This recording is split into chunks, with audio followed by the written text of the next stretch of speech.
जो न तरई भव सागर नर समाज यस पाय, सो कृत निंदक मंदमति अतमाहन गति जाय। जो परलोक यहाँ सुख चाहू। अब गोस्वामी जी लिख रहे हैं कि जो परलोक यहाँ सुख चाहू। जो परलोक, परलोक माने मृत्यु होने के बाद जहां जाता है परलोक में, उसी को परलोक कहा जाता है। जो मृत्यु मर जाने के बाद जहां जाते हैं ना, वही परलोक कहा जाता है। ये लोग तो जानते ही हैं आप लोग कि ये लोग कौन सा। तो जो लोग यहाँ और ऊपर के लोक में जाकर के सुखी रहना चाहते हैं, जो यहाँ और परलोक में सुख चाहते हैं, तो मेरी बात सुनकर के दृढ़ता से उसे हृदय में धारण करो, ग्रहण करो। ये भाई, यह रास्ता जो है ना सहज सुखदायक, मेरी भक्ति को वेद और पुराणों ने भी गाया। ज्ञान अगम है। ज्ञान क्या है? अगम है, बहुत कठिन है, लेकिन उनके साधन में अनेक विघ्न और कठिनाइयां हैं। ज्ञान को पाने के लिए उनको पाने के लिए अनेक कठिनाइयां हैं। मन को कोई आधार नहीं मिलता। बहुत कष्ट करके यदि कोई पा भी जाए तो भक्ति के बिना मुझे वह प्रिय नहीं। भक्ति स्वतंत्र है। भक्ति जो है ना स्वतंत्र है, समझ सुखों की खान है। भक्ति जो है समझ सुखों की खान है। सत्संग के प्राणी उसे नहीं पाते। बिना सत्संग के प्राणी उसे नहीं पा सकते। किसको? भक्ति। और बिना पुण्य राशि के संत जन नहीं मिलते जो कि भक्ति को दे। और सत्संगति ही संसार के दुखों का अंत करने वाली। संसार में एक ही पुण्य है, दूसरा कोई नहीं। मन कर्म वचन से ब्राह्मणों की चरणों की सेवा करें, और कपट त्याग करके ब्राह्मण की सेवा करता है जो, उन पर मुनि और देवता प्रसन्न करते। और भी एक गुप्त मत है, मैं हाथ जोड़ करके सबसे कहता हूं कि शंकर के भजन के बिना मनुष्य मेरी भक्ति को नहीं पा सकता। भगवान के भजन के बिना मनुष्य जो है कोई भी मेरी भक्ति को नहीं पा सकता। भगवान कह रहे हैं, कहू भगते पथ कवन प्रयासा, जोगन मख जप तप उपवासा, सरल सुभावन मन कुटिलाई, यथा लाभ संतोष सदा।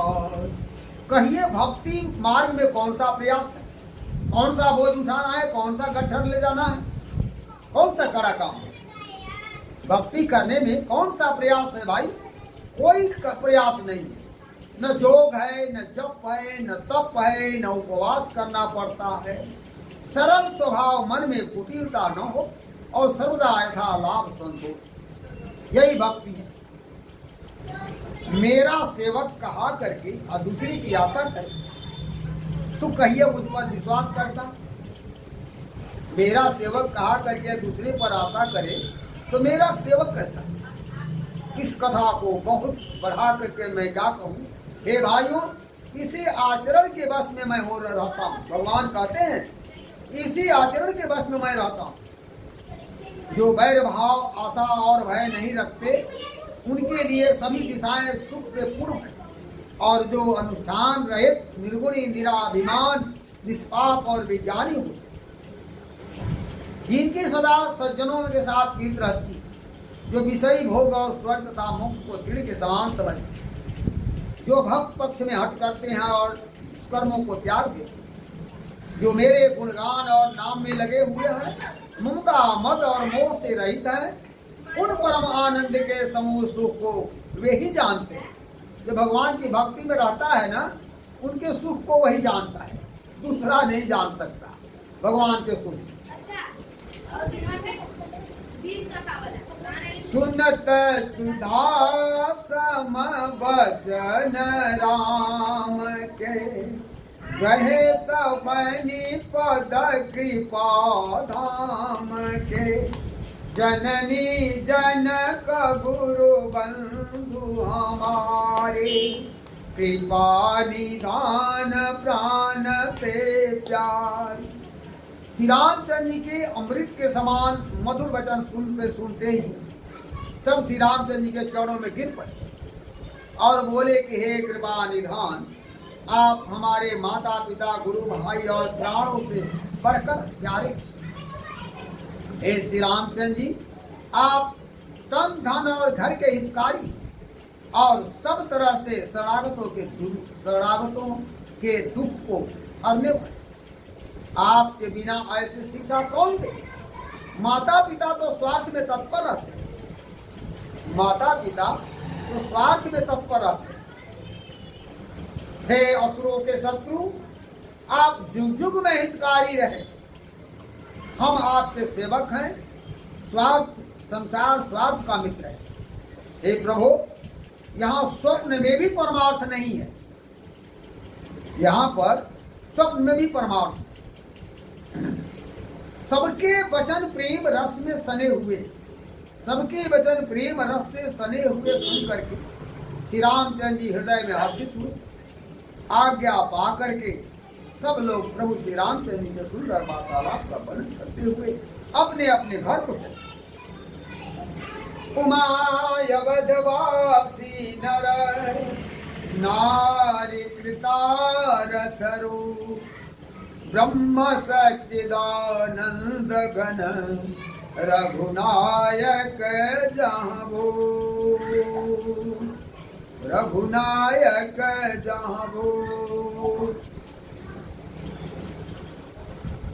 एक बार वशिष्ठ मुनि आए, जहाँ राम सुख दाम सुहाए। अति आदर रघुनाथ कीना, पद पखारी पदोदक लीना। एक समय में जहाँ सुखदाम स्वामी श्री रामचंद्र जी थे, वहाँ वशिष्ठ मुनि आए, वहाँ वशिष्ठ मुनि आए और रघुनाथ जी ने उनका बड़ा आदर किया और पांव धोकर के चरणोदक किया।